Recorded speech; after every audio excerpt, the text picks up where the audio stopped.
job. Yung, di ba yung mga job orders, they are just, kapag, let's say, after nung bagyo, taga-clear sila nung kalsada, Siyempre. taga-clear nung Oo. kanal.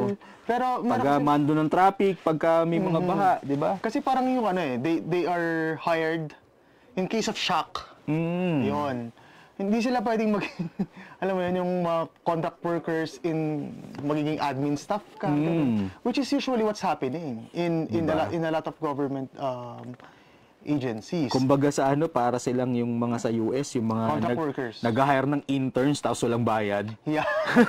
Tapos marami naman pagkatrabahuin ng trabaho ng regular, tapos Yeah. yung regular nakasandal lang na gano'n, oy, sarap buhay. Gano'n, di ba? Huwag naman sana, kawawa naman. Kailangan nga nila ng trabaho kahit na sabihin mong parang job order Pero may workers honorarium lang yata sila. Ito, yun nga, na mas mababa mga nga daw intern. dun sa